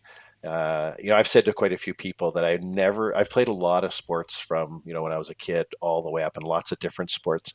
And I never would have imagined that some of the best moments I have as a participant in sports has come after the age of 50. I just would have never, ever thought that was possible. But this sport has given me that. So the first shout out is to the sport. Definitely. And to all the people that I've played with along the way. We just did a pop up this last weekend, and at a brand new course, a little golf course that was just beautiful. And the general manager people constantly came in and just talked with him about how great this little piece of property was, and he made comments about just people coming in, and there's people out there and they're talking to each other, and it's just not a group of golfers that comes in and leaves. These people enjoy hanging out together. So yeah, I think it's the sport, first of all. Again, shout out to my dad, who just got me interested in this right at the beginning. I wish he was around today he'd be out in the over whatever 80 category, I know. But he hasn't been around for a while. So shout out to him for just getting me loving the flight of the disc. Also, like Innova, I've had the chance to be an ambassador with Innova for a few years now, and they've been just amazing to me personally and to disc golf in BC. They've just continued to find, and help us with ways of building disc golf here in our province. And so absolutely a shout out to them. I just can't say enough with the support that they've given to me and everybody in BC. Yeah, and then and with InDesign, partnering with Stu, we've played a lot of disc golf together, and it's been a wonderful journey. And you got to have somebody that you can kind of go along with and have the same kind of dreams and things, and it's helped kind of make that journey that much more enjoyable. And then lastly, one last one is a shout out to Donna, my wife. Nice. For I sure. think anytime you're participating in a sport or an activity that you really get consumed by, you have to make sacrifices sometimes, and at times during that 10-11 year journey, I've been away a lot, and so we're now, as I'm retired now, and she's getting ready to retire, we're starting to think about some of those other things. But she's been, really supportive and understanding of my obsession with competing in sports, and understand it's kind of hardwired in me. And Yeah. and so she's my number one supporter. So shout out to her. Absolutely. That's fantastic. Yeah. I don't think we can say anything else better to end that one, hey? No, that's it. That's perfect. But we will say, You remembered Chris, everybody. You remembered the important person. That's good. yes, the most important. Oh. Oh, right. Yeah. Sorry. One other thing here. Yeah. Chris had told us before we started that you were going to have some discs to give away as well. So why don't you share that with us? That's amazing. I will. Thank you. I've got 2 sets of 2 discs, or 4 discs, Yeah. and 2 of them are. We did some team stamp discs this year. I'll just hold them up, and we've got a little turquoisey type Oh. turn Yeah. with our Spartan stamp there and a foil, Nice. and then we've got a Proto Glow Roadrunner with our Oh, stamp. sweet. So yeah, that's pretty nice. Then Innova this last year, for the 3 of us that are part of the Innova family, I guess. The 3 of us that won our divisions at nationals, Innova did a really nice thing and did a stamp for us that to kind of commemorate that, and gave us a bunch of free discs that we got to pick. So I've got a couple of those we'll give out. One, of course, has to be a Proto Glow Shrike, and I'll show that one right Okay. there. Yeah, Nice. Shrike, of course. Yeah, of course. Yes, of course, had to be a Shrike. And then a little bit of a new one, a Star Racer. Nice. And Oh, well, that one's okay. kind of hard. That one's kind of hard to see. Oh, yeah, There we It's go. hard to get the angle Yeah. sometimes. There we go. Yeah. Okay. Look at that. Is that kind of like a Wonder Bread or a type Oh, it's like a. shine on that? Yeah, it's kind of. I'm trying. Yeah, there we go. Oh, there we are. So Yeah. you can see. Yeah, it's kind of a checkered foil. Yeah. Kind of a neat. Nice. So yeah, any way you guys want to give those away with, just let me know the addresses and I'll send them out to people. All right. Perfect. Well, we'll get a post going like we've done in the past, where we'll get them Yep. to follow you, follow Chain Out, and we'll hopefully get some people kind of boosting up your Instagram as well. But there's only one thing I saw that was missing on those Chris Hartmann discs. And that was an autograph. I don't know. I think yeah. they should always have an autograph on them there, but that's my personal opinion. So Well, if you want to drop the value on them a little bit, I'll sign them. fantastic. Well, thank you so Okay. much for offering those up too, giving us your time. We learned so much about college disc golf. We've got some new players to cheer for as well, which we always like that. And giving away some discs. It's awesome, Chris. Thank you so much. Thank you for your time. It's been a real pleasure. Thanks for the work you guys do, and just for spreading disc golf around, and with so many different guests and so many different aspects of the sport. It's amazing to have people like you guys putting in your time to do this. It's awesome. Thank you. Oh, awesome. Thank you We very much. appreciate that. Thank you. Okay. All we'll right. talk to you We'll soon. catch up with you again. Thank you for your time. Okay, if you're ever out here and want to go tour a few courses, let me know. Oh, You we know will. the best ones. We will. Perfect. Okay, Okay, thanks, Chris. good. Thanks, guys. Thanks. Thank you. Daryl, you got to do this one because I think I'm a bit speechless. It's amazing, right? Yeah. Yeah. I mean, this is, I don't want to say we have the same guest on, but we always have guests on that are involved in disc golf, and they may be involved in, tournaments, or they may be involved in this. But when we do episodes like this, where it's just a little bit aside out of our norm of what we normally cover, actually getting, going back to those junior episodes that we did. Now we're getting into the college side of disc golf, another whole aspect of disc golf that, a lot of people don't even realize exists. Oh. And it's good to see how much growth there is in that side of the sport as well. Yeah. We know we mentioned it, like you said earlier, with when we had Zoe Lorenz-Boser on. She obviously took down the U of A team to compete in it, but hopefully a lot more people will get into it, and hopefully we'll see a lot more college teams, and then hopefully we'll see people continuing on, and then that'll grow the sport in Canada that way. So it's amazing. Yeah, it is fantastic. And Chris he's just had so much good information to talk about. Like, it almost makes me want to extend these episodes even longer just so that we can cover so much. But we do have another episode coming up right away. So what we'll tell everyone now is, if you're listening at this point, you like what you hear, do us a favor, subscribe to our YouTube channel, follow us on Instagram, comment, like, do all of those things. If you've done all that and you want to support us more, you can support us for a one-time support by going to our link tree and buying us a beer. Or you can check out our Patreon, and there's different levels from free all the way up to monthly contributions where you can help us out there. We have 2 levels of monthly contributions. Believe it at that. So check that out. And then the other thing too is if you want to get yourself some discounts, and it also probably supports us as well, is go to Cardinal Disc Golf and put in Chain Out and get 10% off your purchase, or go to Goat Towel now and put in COP15 and get 15% off your purchase. So that's kind of my part of that. Daryl, how are you going to wrap this one up? You know what? And I say this in a very positive light. Okay. That we're so lucky that we get these people on the podcast, and then it seems to be, we're so blessed that now it seems like it's almost like a weekly thing that we're like, okay, we're going to give away these discs. We're going to give away these discs. Fantastic. And I kind of half joked when we were talking to Elaine, I'm like, how come we don't get these discs? Right?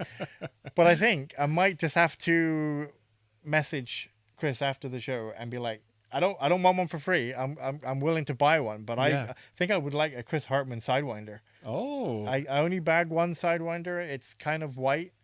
It's like white and yellow, so I haven't thrown it much in the winter. Yeah. I don't know if I know he showed a color glow Sidewinder there, I think, but I'm wondering if I can get one in a different color. Well, if he got you one of those ones, and of course he's going to put his autograph on yours. Right. That's guaranteed I would you need definitely that ask for signed. it. Yeah. So what would happen with that one? Do you have anything? Obviously, people are going to join us in about 10, 15 minutes for our Patreon, because Colleen McInnes is patiently waiting and going to jump in and join us. So thank you for that, Colleen, if you're watching right now. But when you get that Sidewinder. I'm not going to take it to my local Dunkin' Dunk. No, where are you going to take it? I'm going to take it down a little bit further and go to Wetaskiwin, another local course, but a little bit further away that we haven't played before. Okay. Sidewinder, understable disc. I'm just going to take it right to hole 1. Hole 1, straight shot, finished, a little bit of a right finish on it, unless you throw forehand, obviously. I'm going to throw it. It's going to go straight down the fairway. Normally my discs are landing, outside of circle 2. Yeah, in the woods. In the woods, anywhere down there. I'm going to throw this disc. I'm going to do a hyzer flip. Oh, yeah, like 6-8 feet off the ground. 6-8 feet off the ground. 'Cause it drops away. A bit of a hyzer flip, straight down the fairway. It's going to finish right. It's going to keep drifting right. Basket's on the right-hand side. And because it's a Chris Hartmann Roadrunner, it's not going to. There is one thing it can't do. It would never. No, it would never. Chain out. Thanks, everybody, for listening. We'll catch you in a few minutes, or we'll catch you next week. You betcha. That would be the wrong one.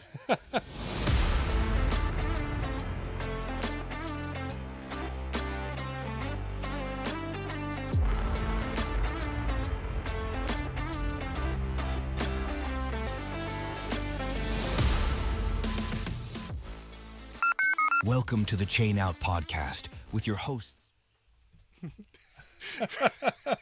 How's that for a finish?